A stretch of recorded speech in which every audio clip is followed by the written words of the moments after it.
সবসময় ডিরেক্টরের কাছাকাছি থাকবে। ডিরেক্টরের কাছাকাছি থাকলে তোমার ক্যারিয়ারটা খুব দ্রুত তাই নাকি ডেভেলপ করবে। হ্যাঁ, ওকে গুড, ভেরি গুড। শোনো, এরপরে আমরা যে সিনটা করব সেটা হচ্ছে তোমার রোমান্টিক সিন। হ্যাঁ, রোমান্টিক সিনটা হবে এরকম, এই হিরো এইভাবে বসে আছে, ঠিক আছে? তুমি এইভাবে তার ঘাড়ের মধ্যে হাত রেখে সূত্রিটা রাখবে। ভাইয়া এটা ফিল্মি হয়ে যাচ্ছে তো। শোনো, কি এক্সপোজ করতে বলবে? ভাইয়া আপনি এখানে এখনো জাননি? আরে শুটিং শুরু করেন আপনি। কোথায় যাবো? শুধু শুধু লেট করছেন, গল্প শুটিং করছেন কেন?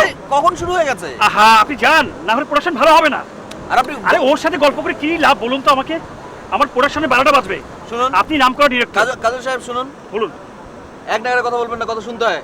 হ্যাঁ বলুন। বুঝতে পেরেছেন? হ্যাঁ বলুন। আমি এখানে গল্প করছি না, আমি এখানে আমার কাজ করছি। আমি আমার ছোট হিরোইনকে আমি আমার নাটকের চরিত্র বোঝাচ্ছি, চরিত্রে ইন কিভাবে করতে হবে সেটা বোঝাচ্ছি। যদি সেটা না হয় চরিত্রটা ভালো হবে না, চরিত্রটা ভালো না হলে আপনার নাটক ভালো হবে না। ভাই আমি বুঝতে পেরেছি, আমি এরকম বাজে নাটক করি না। প্লিজ প্লিজ আপনি যান, আমি বুঝতে পেরেছি।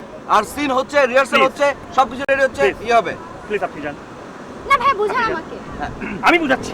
শুনুন, আপনি এক কাজ করুন, এখানে দেখুন যে আমরা সিনটা কিভাবে করি। আচ্ছা আচ্ছা আচ্ছা উনি ঠিক আছে। বুঝাবে। আপনি একটু যান ভাইয়া, শুটিং হয়ে শুরু হচ্ছে, প্লিজ যন্ত্রণা আসলে আমার টাকাটা একটু বাঁচান।